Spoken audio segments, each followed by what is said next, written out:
Mark, I think one of the things that we've had the chance to observe, as long as we've been working in the CX space, and both of us go back nearly 2 decades, is the fact that technology has had a constant level of evolution. But I truly believe that we've not seen the evolution in CX technology like we've seen over the course of the past couple of years. Now, some people might say that that was fueled by the pandemic. I would argue that this trend was happening even before. It's a case of technology has just been snowballing. The improvements have been snowballing. The innovation has been snowballing. And I think back to the time I used to write reports as an analyst when I started in this game. Reports would have a shelf life of 18 to 24 months. Now they'd be lucky at the rate technology is changing in CX to have a shelf life of 18 to 24 weeks. Hmm. Yeah, I would agree. And I think that what's interesting is that there's no longer a really strong differentiation between what people would say IT and general technology developments and CX. And in fact, I think that what you're often seeing is the point of interaction between brands and their customers is where all the most interesting technology is actually being tested out. And so this is where there's real developments around cloud, IoT, 5G technologies, using sensors, digital twins, all this kind of stuff.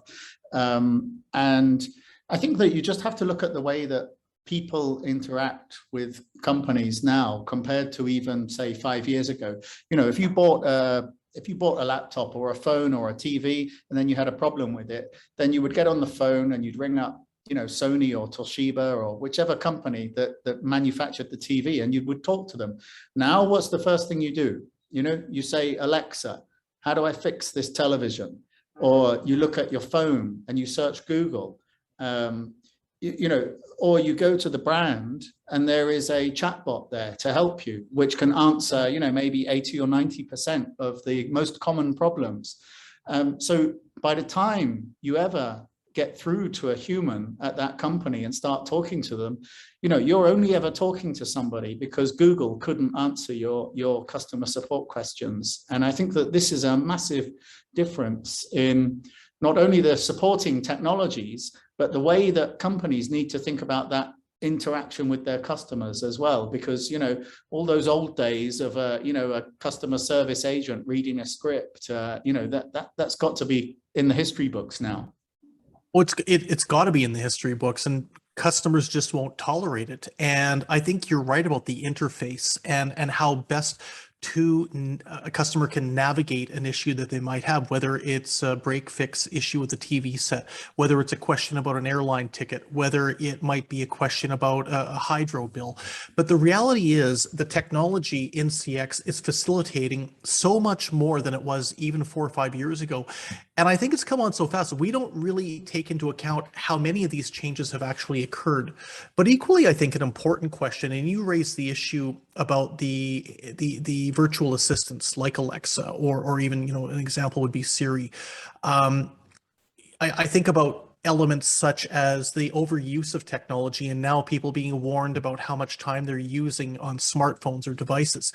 At what point does the technology overtake the need for good CX? At what point does the technology become too much for the priority for an organization and the CX gets left behind?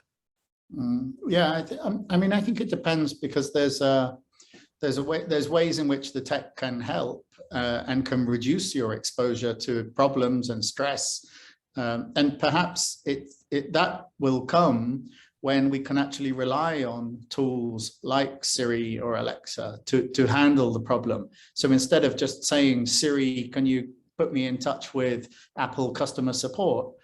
You should be able to say, Siri, I need to return that iPhone that was just delivered to my home today. Can you go and arrange it? And then, so almost allowing it to act as an agent on your behalf and fix the problem. So I think that then you'll start seeing a big advantage of the technology being able to take on and perform specific tasks as well. And one thing that I think is really encouraging is the fact that, when we think about technology in the CX perspective, a lot of it has been operations driven. A lot of it's been done to try and drive efficiencies. But now a very encouraging element that I think we're seeing going into 2022 is how technology can actually empower the people on the front lines, whether it's somebody in a shop, whether it's somebody on the telephone, whether it's somebody behind a keyboard handling a digital interaction. And to my mind, this is probably one of the biggest shifts in mindset that we've seen the CX industry take over the course of the past 3 or 4 years. Now, the discussion is truly revolving around what can be done to make sure that an agent can better position a product or a service to a consumer. What can be done to make sure that they have the information to hand in front of them using an AI-driven solution so that they don't have to go looking and keep somebody on hold or even keep talking to them while they look up the information. That's going to drive better results. That's going to drive better job satisfaction. That's going to drive lower levels of attrition. And what it's going to do is it's going to increase the level of engagement between the brand and the buyer. To my mind, that's probably the biggest structural fundamental change we've seen in a long time in this space. Yeah, yeah. And I think that to demonstrate that, you can look at a brand like IKEA, because, you know, they're well known for their vast shops filled with furniture all over the world, but over 80% of all their sales start online, so either on the app or on the website, because people go online to research stuff they want to buy these days. And you know, nobody goes walking around the shops just browsing and randomly picking out a sofa anymore. So people will have already done some research. They will have started that journey online. If they do go into a shop, then it's almost as a to be able to compare and see stuff and touch it in person before finally making the purchase. But to your point there about blending the tech with the kind of experiential quality of a real store, you know, if you then go up to an assistant and say, that red sofa over there, do you have that in stock? And then they just shrug their shoulders and say, well, I don't know, you know, rather than the alternative would be, you know, pulling out an iPad, checking the stock and saying, we can get that to your home by tomorrow. You know, so that's where you can really blend the tech, the operations, and the kind of front end experience as well. But the evolution we're talking about here, as you're discussing that blending, really hits home for me. And, you know, I go back to my example I always like to use about going on vacation, picking out a vacation destination. You know, 10 years ago, it wouldn't be unheard of to go to a local travel agent and pick up a brochure or one of those glossy magazines talking about what a great resort you could go to in this destination or another one. Nobody would do that anymore. In fact, now I think that people are very suspect of the photos that they see on different online booking agencies. Yet, if you're able to engage with somebody and be able to provide that experiential interface that's going to show them what it's like when they arrive at a resort, when they walk into the lobby, what it's going to look like when they get into their room, using these types of different technologies and these different types of almost engagement interfaces, that takes things to a whole new level, and it will really benefit the organizations that are able to implement this technology sooner rather than later. Yeah, and that's a great opportunity for capturing the customer when they have the intent to purchase something. And that might not be, you know, 9 to 5, Monday to Friday. We had Leanne Rowlands on the CX Files podcast about a month ago. And, you know, and she was talking about chatbots. And normally when you talk about chatbots, everybody groans and just says, oh, they never work. I get stuck. I can't talk to the bot. But she was talking about a travel company, a kind of, you know, the same sort of thing you were talking about, where you're looking at some images online and you're wondering, you know, oh, should I book that place or not? You know, is it really as good as it looks? But if the chatbot can pop up and say, okay, it looks like you're interested in Greece, you know, are there any specific places, any islands that you might be interested in? And then taking them through a journey, gathering information about where they're interested in going, when they're interested in traveling. But then at the end, instead of pretending the chatbot can answer all the questions, actually then saying, I'm going to hand over to a human now. Do you want to talk to a human immediately, or can we schedule a call for tomorrow morning? And then handing all of that captured information onto a human travel advisor that can actually then have a proper conversation with the customer. Yeah. No question about it.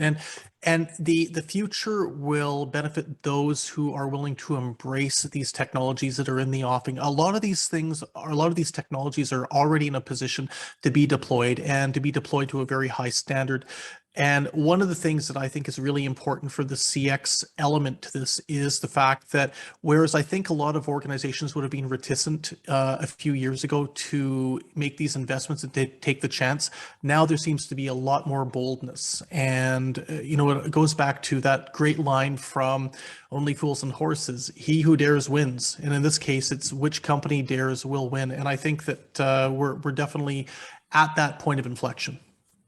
Yeah, and I think that what we're seeing is a lot of the technologies that are talked about as futuristic, IoT, 5G, metaverse, we're starting to see people creating real use cases for this stuff and demonstrating, you can do something like roll out 5G sensors in your factory because it's a hell of a lot cheaper to be able to monitor everything, like every pump, every air conditioning unit, and then go and maintain those items as they need maintenance, rather than having a weekly scheduled visit to go and check everything in the factory.